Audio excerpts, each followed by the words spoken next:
Assalamualaikum warahmatullahi wabarakatuh. Halo semuanya, perkenalkan saya Yuko Octavian, NIM 200321100130 dari kelas Agribisnis C.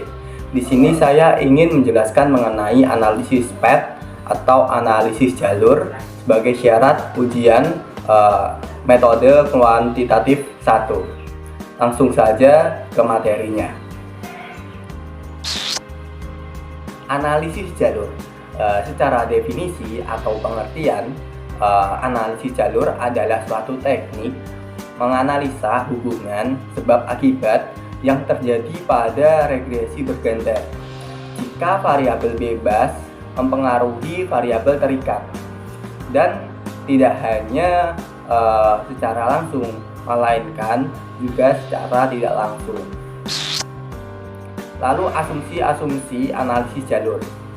Sebelum melakukan suatu analisis, kita perlu memperhatikan beberapa asumsi-asumsi berikut.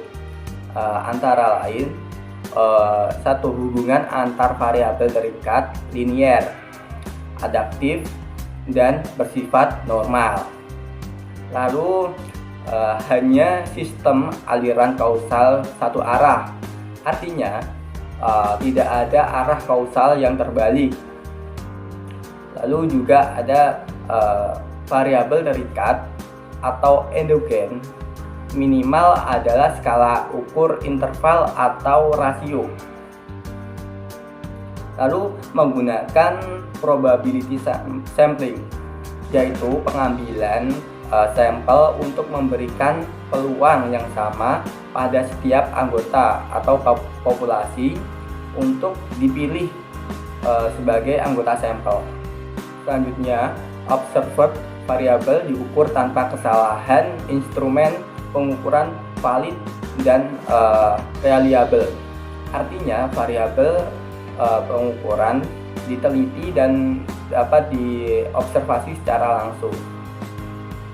Dan yang terakhir, yakni teori dan konsep-konsep relevan.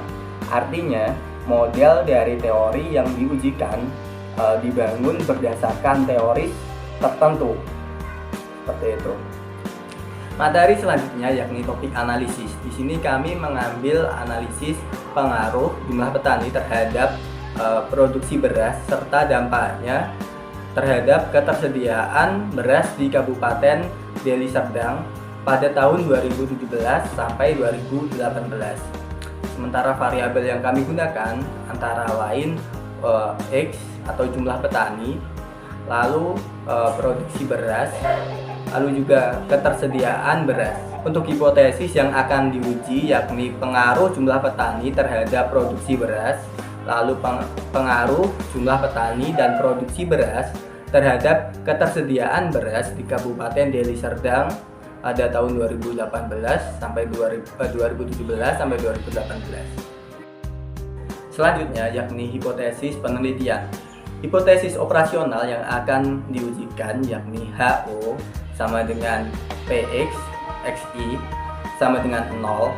Artinya tidak terdapat pengaruh variabel exogenus atau XU terhadap variabel endogenus atau XI.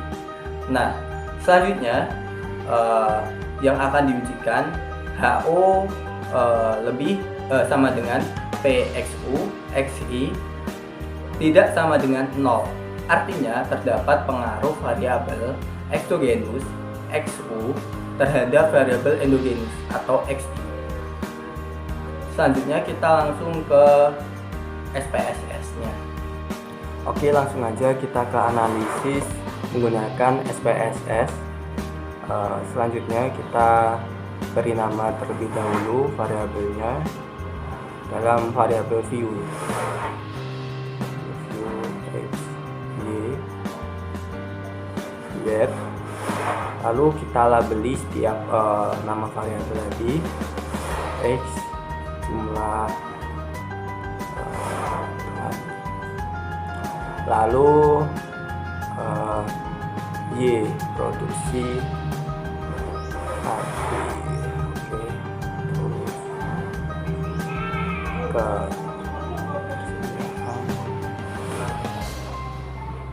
beres. Oke, sudah dinamai. Lalu kita lihat di data view, lalu input datanya sudah saya copy paste. Lalu kita analis, terus regresi, lalu linear. Kita masukin dependennya dahulu Y, dan kita masukin independennya, lalu oke. Nah, bisa dilihat untuk ini hasilnya. Kembali lagi kita analisis yang kedua. Langsung aja ke analyze, regression, lalu linear. Lalu kita bilangi dulu. Kita Y sebagai dependent, X dan Z sebagai independennya. Oke, ini hasil dari analisis yang kedua. Langsung aja kita ke interpretasi datanya. Setelah tadi kita menganalisis data menggunakan SPSS, sekarang kita menuju ke hasil dan pembahasannya. Untuk interpretasi analisis pertama atau output jalur yang pertama, dari tabel koefisien di samping diketahui bahwa nilai sig dari variabel X adalah 0,000, yaitu yang berarti lebih kecil dari 0,05. Artinya variabel X, yaitu jumlah petani, berpengaruh secara signifikan terhadap produksi beras atau Y. Sementara pada tabel model summary diketahui bahwa besar R square yaitu 0,634. Hal ini menunjukkan bahwa sumbangan pengaruh X atau jumlah petani terhadap produksi beras yaitu sebesar 63,4%.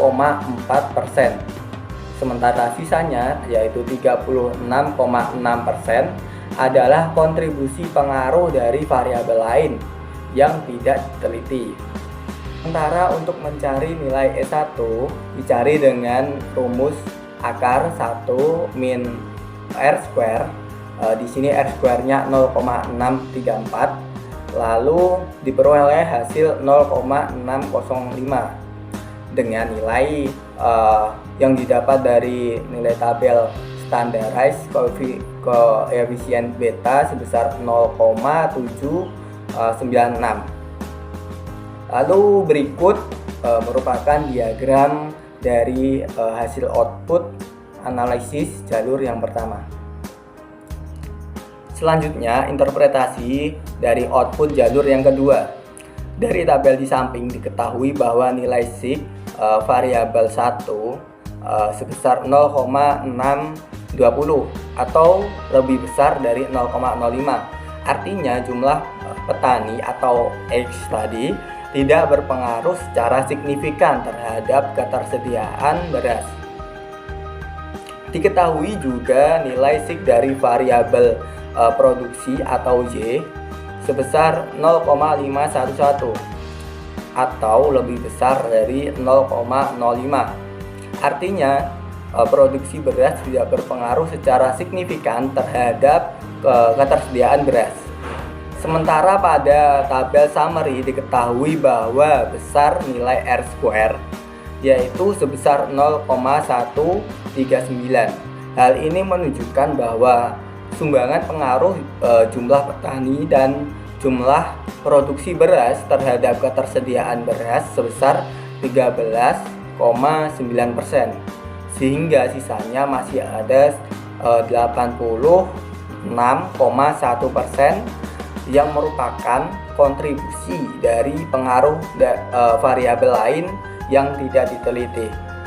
Sementara untuk mencari nilai dari E2 dicari dengan rumus akar dalam kurung 1 min R square. Di sini R square-nya 0,139 dan diperoleh hasil 0,927. dengan nilai X sama dengan min 0,169 dan Y diperoleh min 0,224 diperoleh pada tabel standardized koefisien beta.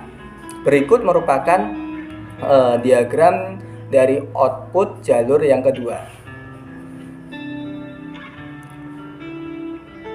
Mungkin cukup sekian presentasi dari saya, kurang lebihnya mohon dimaafkan. Wassalamualaikum warahmatullahi wabarakatuh.